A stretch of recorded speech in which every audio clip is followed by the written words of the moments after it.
Hello à tous. On se retrouve aujourd'hui dans une nouvelle vidéo pour parler un petit peu des différents types de yoga, entre les différents mouvements, les puristes du yoga qui vont vous dire qu'il n'existe qu'une manière de pratiquer, et les noms des différentes postures, voire des différents styles en sanskrit qui rend tout ça très difficile à déchiffrer. On a tous besoin d'un peu d'aide et je vais essayer de vous en dire un peu plus sur quels sont les différents types de yoga et qu'est-ce que vous pouvez attendre d'un type de yoga, de l'autre, lequel est le mieux pour commencer, et en fonction de vos besoins, de vos envies, essayez de vous aiguiller un peu plus sur le type de yoga qui vous correspondrait à vous. Je dis toujours qu'on ne peut pas juste ne pas aimer le yoga car en fonction des différents profs, des différents cours, il y a tellement d'énergie, de pratiques différentes qu'en fait, chacun peut y trouver son compte et trouver une pratique qui lui correspond. Le tout, c'est de chercher un petit peu et aussi d'avoir les ressources à disposition pour savoir décoder les noms et ce que ça veut dire. Alors, avant de fonder tous vos a priori sur un cours de yoga que vous avez peut-être fait il y a 4 ans en arrière et qui s'est pas bien passé, on va essayer ensemble de décortiquer tous ces styles de yoga et d'y voir un peu plus clair parmi cette jungle.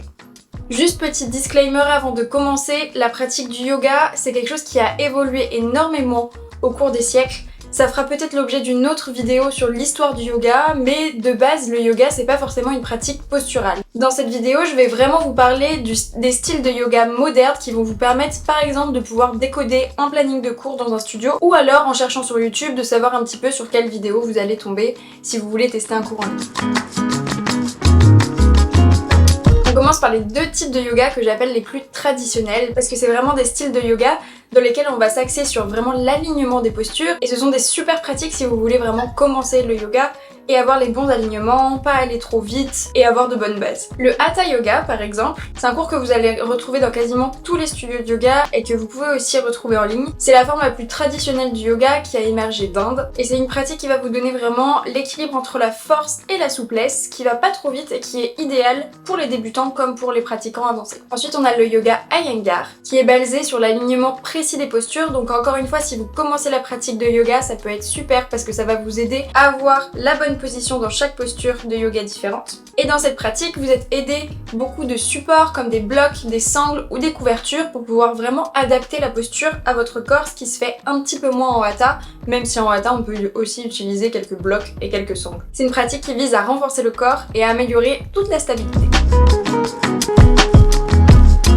Ensuite, on passe au plus dynamique. Ça, c'est ma partie préférée et c'est ce que vous trouverez sur cette chaîne, principalement des vinyasa ou des flows. Le vinyasa ou le flow, ce sont des séquences fluides de postures qui s'enchaînent et qui sont reliées à la respiration. Donc généralement, on va avoir un mouvement, une inspiration, un mouvement, une expiration, ce qui rend la séquence un petit peu plus dansée et aussi un petit peu plus créative parce qu'on se libère un peu des règles anciennes du yoga postural pour pouvoir créer quelque chose qui soit un peu plus moderne dans l'air du temps et qui s'adapte un peu mieux à notre corps. Je dis dynamique, mais les cours de vinyasa peuvent s'adapter en intensité. On peut avoir des cours de gentle yoga qui sont un petit peu plus doux et des cours par exemple de power yoga qui là vont être très dynamiques. Ensuite vous avez l'ashtanga yoga qui est aussi très dynamique, qui est aussi une pratique très dynamique et très exigeante. C'est toujours la même séquence de posture qui va être synchronisée avec la respiration et ça vise la purification interne à travers la sueur et justement la stimulation de la respiration. Donc là vous allez retrouver toujours la même série de postures et généralement vous allez y aller étape par étape, soit dans des cours collectifs, soit dans des cours appelés LED qui vont vous permettre d'avancer à votre rythme et de parcourir la série de postures en fonction de votre niveau. Et enfin le mix de ces deux dernières séries va s'appeler le Rocket Yoga, c'est quelque chose qui a émergé un petit peu plus récemment et qui mixe un petit peu d'Ashtanga, un petit peu de Vinyasa de manière un peu plus créative. Cette pratique elle va être intense et généralement pas vraiment dédiée aux débutants, avec des variations et des transitions qui vont être fluides entre les postures. Ensuite, si vous voulez le côté vraiment relaxant du yoga, on va passer sur les pratiques les plus détentes. La pratique numéro 1 pour se détendre, que vous allez retrouver pareil dans quasiment tous les studios et en ligne si vous recherchez un petit peu, c'est le yin yoga. Le yin yoga, c'est une pratique qui favorise la relaxation profonde et qui va vous laisser dans des postures pendant plusieurs minutes généralement, où vous avez vraiment le temps de relâcher tous les muscles et de vous concentrer sur votre respiration, votre méditation en pleine conscience. C'est des postures qui sont généralement au sol et qui vont vous demander peu ou pas d'engagement musculaire. Si vous voulez atteindre le level encore au-dessus de la détente, on a le yoga nidra, qui est aussi appelé le yoga du sommeil, qui là pour le coup va vous permettre de rentrer vraiment dans un état de méditation intense, où vous restez dans une posture très confortable et où le professeur va vous guider à travers une méditation profonde durant toute la séance. C'est une pratique qui se rapproche un peu plus de la méditation que du yoga postural.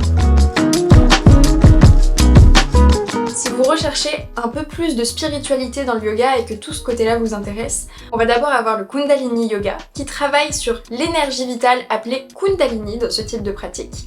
Et là vous allez avoir des exercices de respiration, de méditation, des mantras et des postures qui vont vous aider à stimuler cette énergie vitale et à éveiller un peu plus votre conscience spirituelle. La deuxième pratique liée un peu plus au côté spirituel, ça va être le yoga Jivamukti, qui intègre des aspects spirituels et philosophiques dans une pratique dynamique. Dans cette pratique, on va inclure des chants, des mantras et des enseignements qui vont vous permettre cette spiritualité. Et on a aussi le côté engagement social et environnemental qui est un petit peu plus présent dans cette pratique, où vous allez parler non pas seulement de vous, mais aussi du monde qui vous entoure.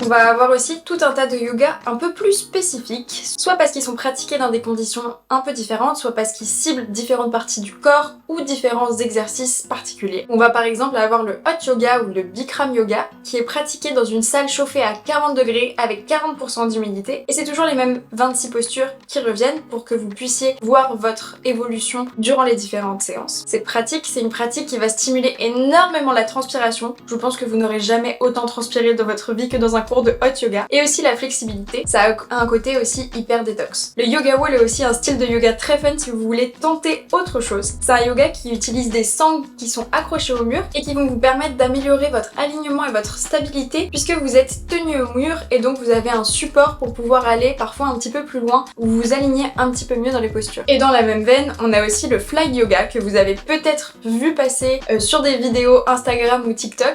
C'est du yoga dans des grands hamacs suspendus et ça permet une pratique de yoga en suspension dans les airs en combinant des postures traditionnelles avec des éléments d'acrobatie et un petit peu plus d'étirement. Le yoga pré- et post-natal s'adresse aux femmes enceintes ou aux futures mamans qui vont leur permettre de reconnecter avec leur corps en pratiquant des postures ou des techniques de respiration qui vont les aider à préparer leur accouchement ou encore à se projeter dans ce futur rôle de maman. Et enfin le yoga thérapie que j'aurais pu aussi classer dans les styles de yoga un peu plus doux. C'est un yoga qui va cibler vraiment une partie du corps ou une problématique spécifique en particulier. Ça peut être par exemple le mal de dos, les difficultés à dormir ou alors l'ouverture des hanches. On va adapter les postures et les techniques respiratoires pour traiter des problématiques spécifiques de santé ou alors des zones particulières du corps. Voilà un peu pour les différents types de yoga. Bien sûr il en existe plein d'autres, mais là je vous ai décortiqué un petit peu tout le paysage des yogas les plus courants que vous allez trouver en studio. On a aussi d'autres pratiques comme le Vinyasa qui va être un hybride entre le Yin et le Vinyasa. On va avoir des pratiques Yin-Yang, des pratiques Power, des pratiques Détox et tout ça vous allez un petit peu le voir en explorant justement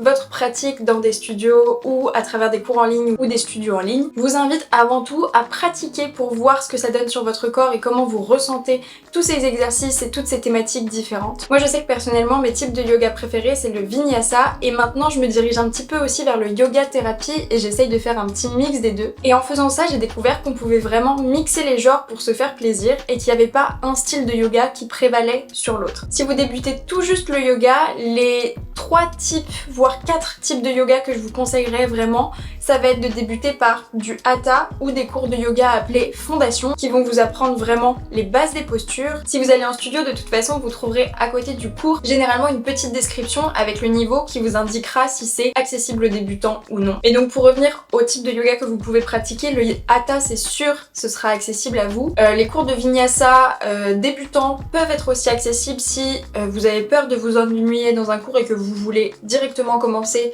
par un cours de yoga qui soit dynamique. C'est aussi un cours de yoga qui va être beaucoup plus créatif que des cours de Hatha par exemple qui restent très traditionnels. Et enfin le yoga thérapie peut être super aussi pour commencer parce que généralement ce sont des pratiques qui sont aussi assez accessibles aux débutants. Encore une fois, le mieux c'est de tout tester. Je vous conseille d'y aller doucement et aussi avec l'esprit ouvert sans jamais vous faire mal au corps, c'est le plus important. Le yoga c'est là pour vous aider à découvrir votre corps, à découvrir ce qui se passe en vous, dans votre cerveau, à appréhender votre respiration et en aucun cas c'est là pour vous blesser ou pour une quelconque notion de performance. Bien sûr la notion de performance ou la notion d'évolution peut être importante, par exemple si vous pratiquez depuis quelques années et que vous voulez évoluer dans notre pratique parce qu'on est humain et c'est normal de vouloir voir un impact sur notre corps, sur notre santé, sur notre mentale, mais encore une fois, ça doit pas être la notion prioritaire. C'est un moment qui est dédié à vous pour votre bien-être, donc choisissez quelque chose qui vous fait plaisir avant tout. J'espère que cette vidéo vous aura plu. Je vous laisse en barre de description un lien où vous pourrez trouver un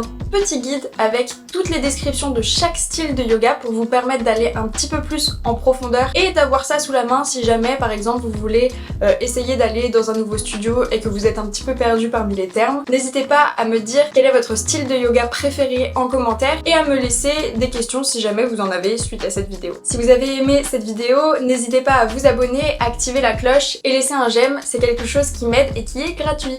Bye bye!